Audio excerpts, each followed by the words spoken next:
We got Jay Razzi at the Golden Impala studio interviewing with Chronicles Media today, man. You seem pretty happy these days. You got content coming out. Pretty successful year last year, 2022, man. How would you describe Jay Razzi's life in 3 words? Very, very optimistic, continuing to learn every day and continuing to hold myself accountable. That's why I get to smile every second. Because if you don't appreciate those hardships, they're going to end up tearing you down. But the more you appreciate them, they're going to teach you up. It's the only way to go. Words of the wise by young and talented Jay Razzi. That's right. Keep going, y'all. What's going on, world? This is Kay Williams for Chronicles Media. I have an interview this afternoon with rapper Jay Razzi, 20 years old, out of LA.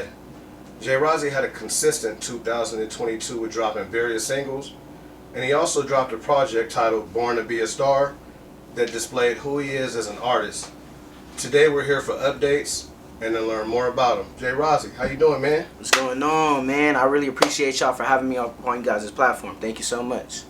For sure, man. What's been a typical day in the life as Jay Razzi, not only as an artist, but just as a young man? It's been very, very busy. I like to keep myself productive, proactive every single day, so I'm always on the move, making sure I'm doing what I can do to get some content in or some type of creativity just to let the audience know, like, look, I care about y'all. Thank y'all so much for y'all support. I want to show y'all what I got going, too. So just being transparent and really working on brand building, right? Of course. I really want everybody to see the face behind the audio, you know, not just the audio, see who's really creative and everything. Absolutely. So let's take it back to a young Jay Razzi. Where'd you grow up and what was that environment like growing up? So things were really different for me only because, you know, I grew up, I guess you could say in a broken home. Sounds a little bit corny. I just don't want to put anybody down. But anybody that does have parents split, that is somewhere where I come from. I bounced house to house, you know, moving different houses as we grew up. My mom went from that living with my granny in West LA. Then eventually when my parents split, my mom went over to Watts for a little bit with her mom. And then after that, ended up getting her stuff together. Fun fact, my mom actually started sweeping poop at a veterinary center and she became an assistant general manager. So that goes to tell you, if as long as you work hard and continue to follow your ambitions, you could do anything. Because after that, my mom was able to take care of 3 kids at 14, then another kid at 16, and another kid at 18. So my mom is really superwoman to me, and that's what makes me realize that I can continue to go. How was watching your mom's grind growing up? How has that benefited you as far as your own grind in music and just building your brand? Really, really extremely, man. My mom is like my biggest motivation just because I seen how she started off and then where she got to. It's pretty amazing, and it makes me more grateful for her position and now my position because it reminded me every single day. As long as I continue to work, then everything's going to pay off. My mom reminds me every single day. Work hard, work hard, work hard, and everything's going to pay off in the long run. Don't even look at the clock. Look at where you got. Continue to go.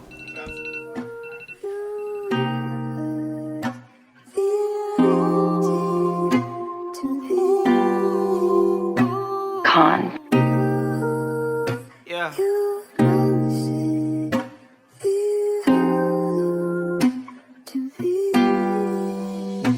Not to be like that, but I don't got that much to prove. My parents said I'm great, that's all I needed to pursue. I'm really in my bag, so I ain't got much time for you. Absolutely, man. Let's talk about some of your early influences in music growing up.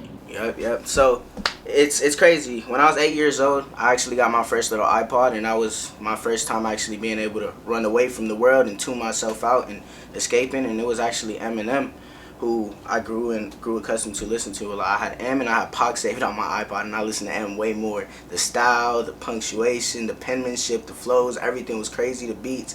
I ended up finding myself trying to rap faster than him. At the end of the beat, I was trying to bust my own little freestyle.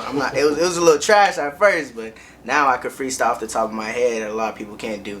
When you keep going, as I grew older, my dad used to pull up every single place bumping Nipsey super, super loud. So Nipsey I grew accustomed to listening to Nipsey like it was like, you know, in my back pocket as I got older. And then when I got to my teenage years, XXXTentacion came out when I was maybe like around 14-ish, 13.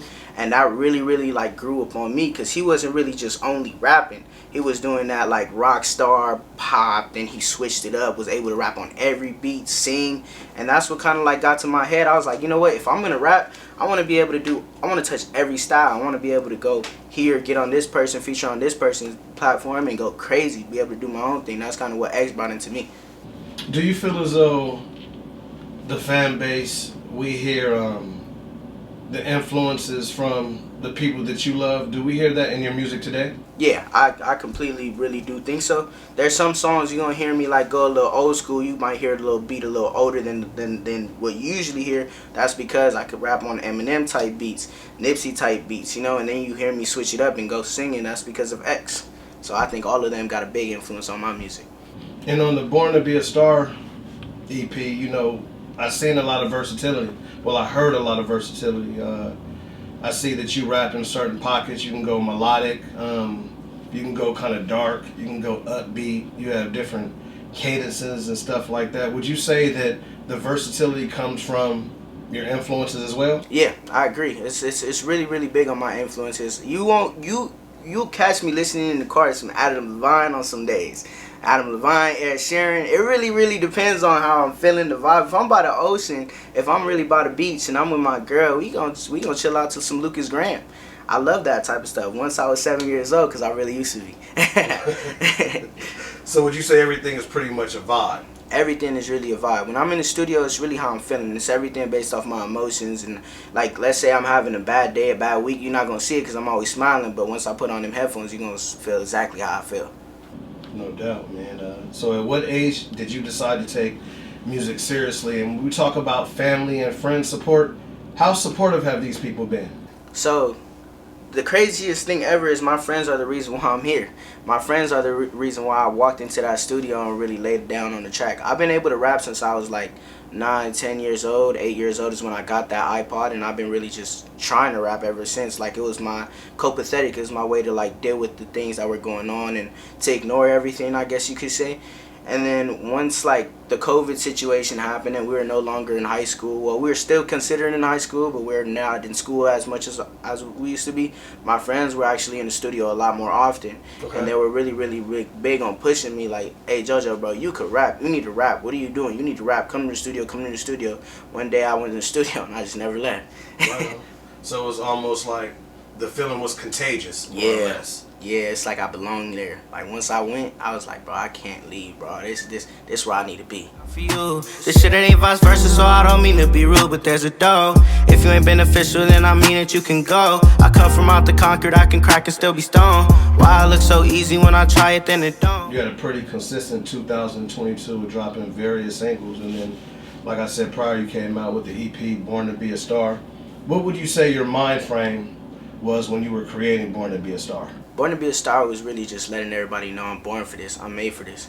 Everything that you hear is strictly Razzi, and this is like the real introduction to what's about to come. So Born to Be a Star, that's where the versatility came in. I wanted to talk about every single thing I was feeling. Those tracks, I actually wrote down like 36 songs for Born to Be a Star and only dropped 7 of them. So those were the ones that hit the most powerful to me, and I knew that the audience and the people were gonna love it as well. Right on. So on Born to Be a Star, you have a song that's one of my favorites, titled Rock Bottom, featuring Sanusi. How did that feature come about with Sanusi? And what was that chemistry like working with Sanusi? And shout out to Sanusi. Big shout out to Sanusi, man. Sanusi, that's my boy. We honestly go like back to like 8th, 9th grade. I went to Orville Wright, and his cousins, some of his cousins actually were really, really, really close to me. I used to play basketball together. So that's where that came about. We've been following each other since then. Then when the music thing happened, I reconnected with Michael, which is XO. If you guys don't know who that is, shout out XO. He's big band in charge when it comes to FOE. Shout out to XO. Shout out X, man. Sure. And he's the one that kind of reconnected me and Sanusi. I was about to say his real name, but but my bad, y'all. Let's get to it. But yeah, so Sanusi, when we came to the studio, it was like so perfect, man. Like Sanusi's able to like lock in, just like how I'm able to lock in. I'm not really like into all the playing around, goofing around. I get about the good energy and all that, like. But when you in the studio, I love to work. I love to like hit the lights, get all the lights turned off, and just go to working. And Sanusi do too, and it shows all in Rock Bottom how what that could really do. Just staying focused. Would you say that Rock Bottom was more of a focused record on Born to Be a Star? Yeah, for sure. It was a focus record. I had my part written down. He had his part written down already. We had already like send over the beat. I was like, hey bro, this beat code, and he had sent me another beat. I'm like, that beat code, and then he was like, nah, I like this beat better, and I'm like, all right, for sure, I rock on anything. So then it ended up just connecting, and then the song and then the hook went together, and then he came up with a couple ideas on top of the hook, and I was like, yo, whoa, what just happened? You get me? So a masterpiece. It was a masterpiece, man. Big shout out to Vatic on the mix as well. What are some of your personal favorite songs off of Born to Be a Star? I really gotta go One Day. One Day is the last song on the project. It was actually a freestyle, so it was really based off all raw emotion. It was really how I was feeling at that moment.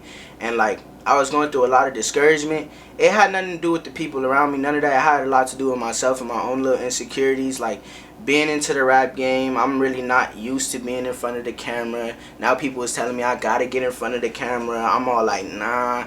And then I closed my eyes and I'm like, you know what? One day, this all gonna work out. And then I went into the booth and I just had myself, one day, one day, one day. And it just caught on. It was inspirational, huh? Really, really, it just hit. It's just that moment. Like, every single time I come into the studio, like I said, it feel like it's the place that I'm supposed to be. And when I close my eyes and everything is just dark, everything just goes its own way. I could have been another getting rich off of the snow, but baby said I'm different, mama, first I love you both. I know I lost my mind, but I'm just glad I kept my soul. I'm sipping on this potion, now my life is moving slow. You never been alone while around a lot of dough. I mean, from my personal perspective, man, you seem pretty comfortable in front of the camera to me. Man. Gotta get used to it. For sure, no doubt. So when we come to live shows, have you performed anywhere in the recent past? Do you plan on it? I do plan on it. I haven't in the recent past because of that, because of the whole introvert thing, the whole me not being really ready to go outside and be in front of a lot of people. But now I feel like I'm getting really, really comfortable and being myself anywhere I'm at. So I'm really, really excited, and I'm just ready for whatever God has to bring over to me. Them shows is coming. I know they is. Yeah, because the shows is how you connect to the audience. It's one thing for artists to hear you audio-wise, right? But they want to see you perform the emotion that has pretty much attracted them to your sound. Yeah, that's how the energy goes and becomes contagious to them. That's how they know, like, oh yeah, we rocking together for sure. You never moved low, all is dark outside and pose. You never had to distance from the mission just to know. Whatever beat is dope, real me that, cause I don't know. Now I'm not counting my time. I finally found my why, what I'm here for. Through my darkest time, I still glow. Now my parents doing fine. Through their darkest die, they still cope. Now they know my why, what I'm here for. Absolutely. You had a visual that dropped about a month ago titled Why. Let's talk about the inspiration behind Why. Why is actually the definition of everything that I've got going forward. I wrote that song Why, basically just trying to tell everybody I finally figured out the whole reason why I'm here. I finally figured out the reason why I want to wake up tomorrow and go even harder than I was yesterday. So that when it comes to the visuals, I wanted to take my audience on a walkthrough on everything that happened with me. And when I was actually in high school, I used to sell burritos, Cheetos, candies, chips. I was a young hustler, man. I was born to go get that money. Hustle, man. That's right. So that's all the Why video is about. Shout out my little brother. He actually played me in high school. That was him, whipping up that little chicken and beef and all that, wrapping up the burritos. So that's all the Why video was about. It was truly inspired by what the past actually genuinely looked like. So you wrote up the treatment and the concept behind Yes, everything? Sir. I actually have a notebook where I write down how, what, when, where, and why of the whole video. So now I actually want to have a true definition. Shout out my little brother again, because he told me that every video has to have some type of context on the meaning behind the video, so that way the audience can feel it. Shout out to your little brother. What's his name? His name is Jeremy. Jeremy. Shout out to Jeremy, man. Jeremy seems like he's a very forward thinker. Very, very forward thinker. He puts the puzzle pieces together, man. That kid is brilliant, man. He's going to be bigger than me. Absolutely. Absolutely. So what's next up for J. Razzi as an artist as far as dropping content, dropping songs? So April 28th, y'all got to stay tuned. If y'all don't follow me already. J. Razzi on all platforms, all streaming platforms. You got the Infinity EP coming out. This is my first time ever stepping into a whole new world, the R&B world. And shout out to my girl, man. This whole EP is really all about her. A couple months later, we got visuals dropping. I ain't gonna name the songs yet. Y'all gonna be there for a surprise. And then towards August, towards my birthday, I do have a big, big project coming for y'all. That is a continuation of Born to Be a Star, for all the love y'all showed to Born to Be a Star. What would you say the supporters can expect from the next upcoming project? Is it gonna be a different sound, different emotions? Are you Are you going out on the limb to try different things? Like, what's gonna go on with the sound? So when it comes to the Infinity EP, the sound is very, very, very different. The sound is more catchy. It's more like you could listen to it driving to the beach. It's more like Ed Sheeran. It's more like Lucas Graham, because I'm stepping into that world. I just want to show everybody that I could do a little bit of something else too. So let's just say, for instance, the J. Razzi support base, they're not really feeling the new sound coming up. How are you gonna adjust to that as an artist? I would love that. I love being held accountable. So once I see that they're not really interested, I'm gonna show them something that they've been already on. I'm gonna hit them with that actually raw Razzi. You get what I'm saying?